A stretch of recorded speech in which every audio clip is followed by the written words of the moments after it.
Hey guys, it's Peter, and I'm back. Of course I'm back. I'm not going anywhere. Beast! I'm YouTube famous now. Available in 2001, the album Dad AF. Alright, let's get right into this video, shall we? Oh God, I am so... Mirror on the wall. Actually, hold on a second. Magic mirror on the wall. Who in 2019 will take the fall? Let me just tell you something. Every time I do the magic mirror on the wall, mirror on the wall, it doesn't matter which one I do. If I say mirror on the wall, everybody's like, it's magic mirror on the wall. If I say magic mirror on the wall, everybody says it's mirror on the wall. So let me just debunk it for you, okay? So I went and I Googled it for all of you out there, and I honestly didn't know, right? Like, because I know in the movie, she says magic mirror on the wall, but we all hear it as mirror. Did y'all hear it as mirror on the wall? That's like me back in the day. I used to get songs wrong all the time, you know? Like, blinded by the light, wrapped up like a douche on a Saturday night. I mean, we all did, okay? You know, we always get the words wrong. But I looked it up, and let me just tell you, this is my intro. So if you've never come to a Peter Monn video before, welcome to Peter Monn's intro.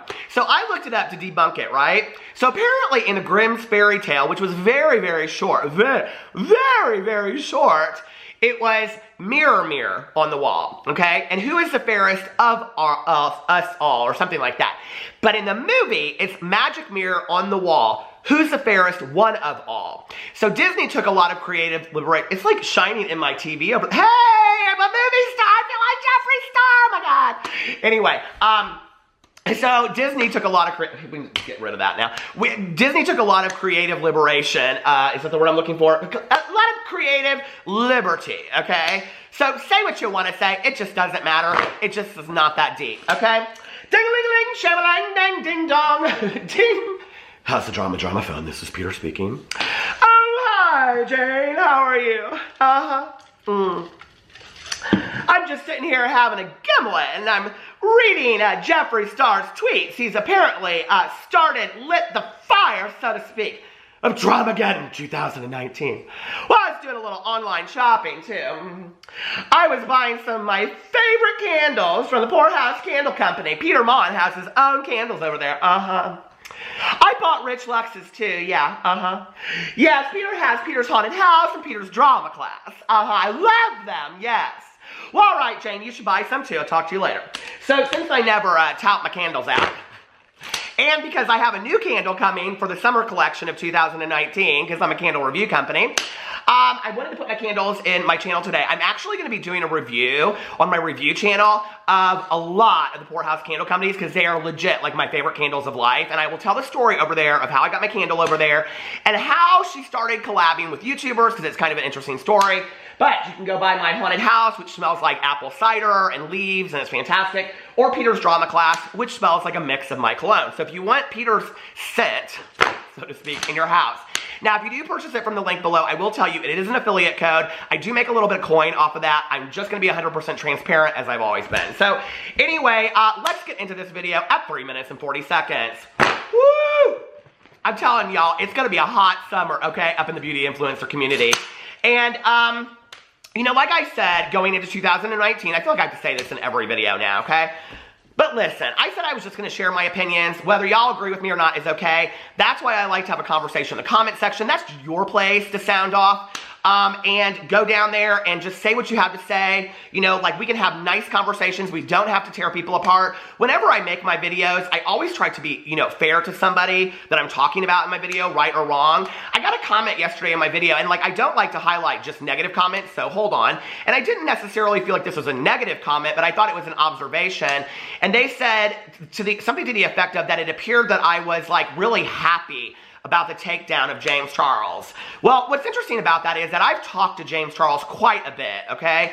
And if that weren't the case, I'm not somebody that really kind of like gets off on other people's lives being negatively affected. I just don't. I make videos doing commentary on what's going on out there, but I would never want anybody's life, you know, like, that's why when people call me and they say, what should I do with this situation? I tell them 100% what I just think, you know? And that's why I say to all these people out there, hire PR agencies, because you obviously need somebody to help you with what's going on.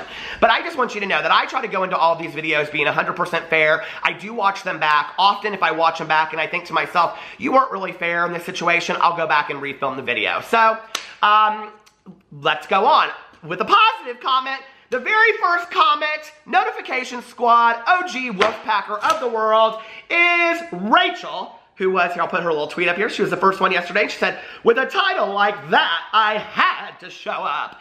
And she's referring to my video yesterday about Jeffree Star shading James Charles.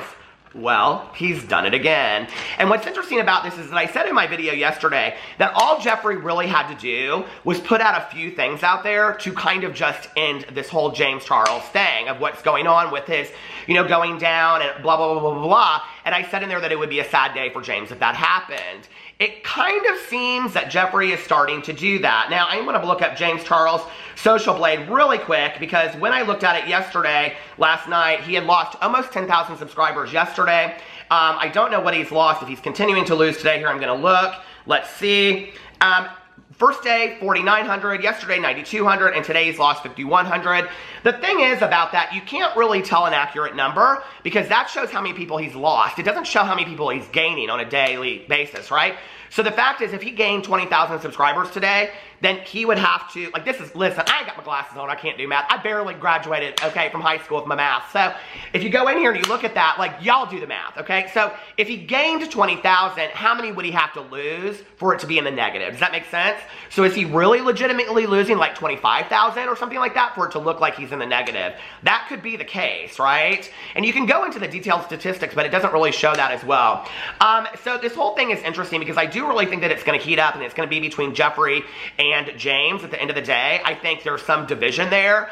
I think Jeffree's kind of sitting back and he's not saying anything, which was interesting to me then when I was looking back through my tweets the other day, and so many people tweeted this to me when I said all Jeffree would have to do is be like, bing, you're done, and he could put something out about James, right? So this was 3 days ago, and he said, here, I'll put the tweet up here, who else has a draft folder full of tweets they wish they could send out? I want to keep it so real sometimes about the behind the scenes in the beauty community, but I'll let karma do its work like it always does. And I felt like this was really hinting at the whole James situation, because everybody's talking about that right now. I mean, it's not like nobody's talking about Manny, nobody's talking about, this isn't a Manny Laura thing again. This might be a little bit of a Nikita Dragon thing, because there seems to be some back and forth between Nikita and James, which Nikita seemed to be a part of what all popped off last year. And we know that Nikita and Jeffree are not friends. So, as of today, we know that. So it appears that maybe camps are starting to divide, which is very, very interesting. And is Nikita a bigger part of all of this than we really thought before? The other thing that I was thinking about, and then so many people sent it to me as well, was that James apparently has his merchandise through Killer Merch, which is Jeffree Star's thing. Now, people are speculating that there's some contract there, right? So that Jeffree couldn't come out and say something against James because of his Killer Merch contract. I don't believe that to be the case. In the past, when I've done these videos, when people have like contracts like that, I mean, I looked into it with Manny and Jeffree and things like that before. The idea that there would be some clause written into this, that they could never talk about each other, really isn't written into those contracts. Do I think it would be bad business for Jeffree to come out and talk about James directly with his merch being at Killer Merch? Sure. Do we know the deadline of when he'll be up with Killer Merch? We don't, okay? And that's the thing, and I'm sure like much better investigators out there in the drama community can go do that work and find that out, because I have no idea where to even look for all that kind of stuff. So anyway, underneath this one where he's talking about karma, all these people start saying, somebody sent a little gif of a tea party from Alice in Wonderland. Somebody said, sometimes letting that savage out in the morning feels good. Spill the tea, expose them. I smell this is towards James Charles. Somebody said, high key hope it is. Same, I think he's literally letting all this fame get to his head and shows he's all about money. Jeffree has way more money and yes, buys nice things, but he literally gives back so much to other people. I wish James could understand what is given can be taken away. And then somebody said, I completely agree with all of this. James Charles was good until I feel like he is using people to gain more fame and money. And this is the accusation that he's getting right now, is that he's just using people left and right.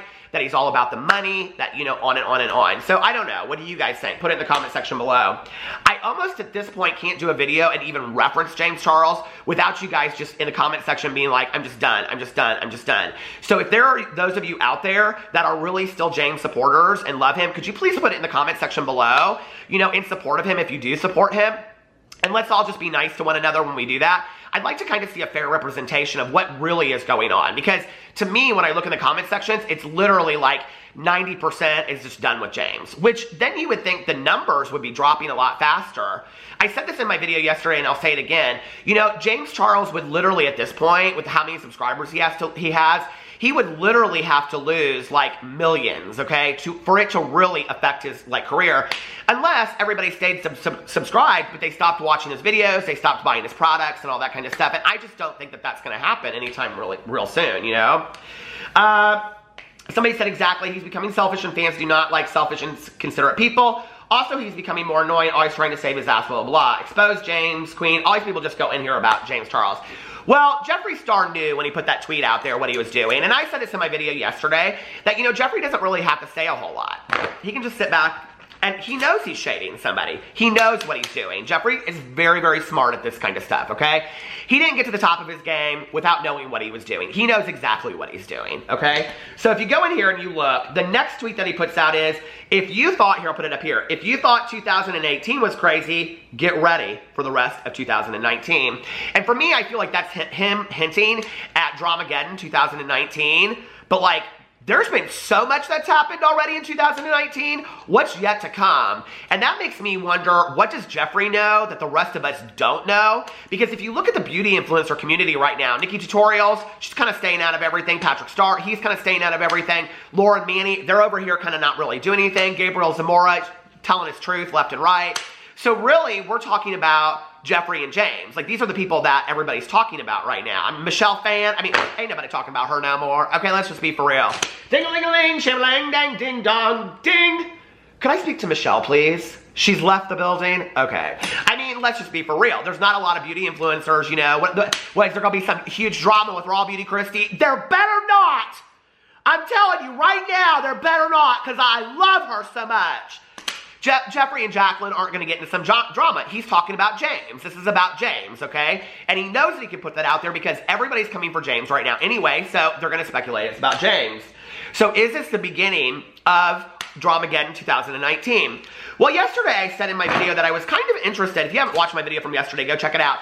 That I was kind of interested in the fact that Jeffree hadn't really put out anything yet. That all he had to do was kind of put out one comment here, one comment there, and people would read into it, and everybody else would do the work for him. It wouldn't have to be anything that he did, you know? So if you go underneath here and you read the 2019 thing, all these people underneath here are putting comments about what they're guessing what it is. James Charles getting canceled. LOL, he ain't gonna get canceled. He won't because only a few of his 16 million subs keep up with drama channels and tea. And I think that's very, very true. I really, really do believe that's true.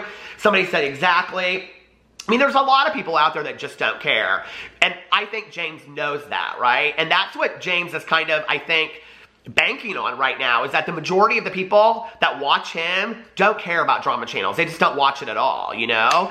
The other thing that would be interesting is if James kind of flips script to some degree, and at some point was like, I don't really care if people think I'm messy. Yeah, I'm messy. Come for me. You know what I mean? Like, there's a lot of people out there, a lot of messy YouTubers that troll and things like that, you know, that totally get away with it on a regular basis. Hell, Jake Paul's made a career out of it, you know? Trisha Paytas, she trolls all the time. There's a lot of YouTubers out there that Tana Mojo has made a career out of it. You know, so if James flipped the switch, and I think that would be still appealing to the people that are younger, I don't think it would really be held against him. Do I think he would lose some following? Sure, I do, because I think it would confuse the people that already followed him. But James is young enough that people are going to continue to follow him, you know, and he's going to get new followers that are younger. So then if you go up here, Jeffree put out, and this was the shade right here, the new shade, okay? So he's talking about going to Michigan. He's talking about how he's going to do all this kind of stuff there, right? So then Jeffree put this up 4 hours ago. Here, I'll put it up right here for you. Michigan Morphe Brushes meet and greet. I'm going to be meeting hundreds of people, and in all caps, for free this Saturday If you don't win to meet me, come celebrate anyway. We will be giving away brush kits, free makeup, and having a huge party. So basically, you can go meet Jeffree Star, which there's, like, can you even imagine how many people are going to be that show up to that? But when I did my video talking about James Charles and the tour, I had so many people that reached out to me that said that they had won free meet and greets with Jeffree Star. Like, there were lottery tickets that they give out or something like that when you go to his meet and greet. And a lot of people were like, yeah, I got a free one of those. Like, it was really nice. Jeffree was super nice. He took a lot of time with each person, on and on and on. And I've also, now I will say, I've heard the other side of that as well. I've heard a lot of people say he wasn't very friendly. I've heard a lot of people say the second the meet and greet was over, he wasn't really friendly. So I don't know what the truth is. Listen, I don't know her like that, okay? She invited me to, we aren't shopping for Kat Von D makeup up in the TJ Maxx. We just aren't, okay? We don't go to the Chinese buffet together, so it is what it is. So I don't really know what he's like in a meet and greet. And I don't know. If you've been to one, put it in the comment section below. I'd like to see that, you know? But what's interesting about this is that he's obviously, for free, I mean, he's obviously shading James because he knows everybody in the world is coming for these tickets, and the ticket price, the VIP meet and greet is $500. This is different, though, a little bit. It's at a store instead of, like, at a show, you know, kind of thing. So, I don't know. What do y'all think about it? I mean, $500, $250 I think is a lot for a meet and greet, okay, when you're just an influencer, but I already made that video. So I think it's very nice that Jeffree's doing that. He's also giving away a lot of stuff, which is basically like a swag bag that he's giving away. So he's giving away like high-end stuff, brushes and all, you know, so like, I mean, stuff that you can buy at Morphe apparently and all this kind of stuff. So he's giving away a lot of stuff too. And I kind of feel like this is a little bit like this. I mean, he knows what he's doing, right? He knows that if he puts this out, yes, it's going to make him look good. It's going to make him, I don't really think he's that threatened by James. But anybody that wants to say that Jeffree Star doesn't care about drama, he doesn't care about tweets, he doesn't care, that's just not true, okay? Because Jeffree Star responds to people that he would have to search in to see, like, what they've said. That he's been known to do that in the past. So I do think that he cares a little bit about it. I do think that it's a game to him. But at the same time, if he really has this feeling about James, I think he really wants people to know. I mean, I think to some degree, like, as much as people don't like Jeffree on some level, he is kind of a truth teller. And I think he wants everybody else to, like, really know what's going on behind the scenes. So, I don't know. It'll be really interesting. When you go underneath here and you read the tweets, everybody's like, for free, these James Charles tweets are killing me. So, see, everybody's thinking it's about James Charles again. And then all these people trying to get his attention. Is this James shade? And then there's this little gif and it's like, maybe. She said, for free, drama channels on their work like, ding-a-ling-a-ling, shim-a-lang-dang, ding-dong, ding. How's the drama fun? This is Peter speaking. I'm working very hard. Yes, what do you want? Yes, I saw the Jeffree Star tweets. Yes, $1.50 if you want some drama fast. That. So anyway, yes, I totally get it. Well, that's what we do. We're drama commentary channels. We make drama. We talk about all this stuff, and it's interesting. Do you think that he'll continue to feed out these little tweets until, like, he has to address it? And maybe that's what it is. Maybe he's kind of feeding out a little bit here, a little bit there, and then he thinks, you know, like, because he said he has this draft, you know, sometimes you want to tell the truth, sometimes you want to expose the behind the scenes. Well, what is the behind the scenes? I'd be really interested to know, you know? What if Shane Dawson's series was not about making a palette? What if Shane Dawson's series was not about Jeffree Star makeup, of which he's said in the past he would never just do one about makeup, or would he? What if Shane Dawson's series is about drama within the beauty community? That would be kind of interesting, don't you think? Or as part of it that goes along with it. So, I don't know. We'll see what happens. Let me know what you guys think in the comment section below. I love you guys. I hope you're having a fantastic Thursday, and I will see you tomorrow. Bye.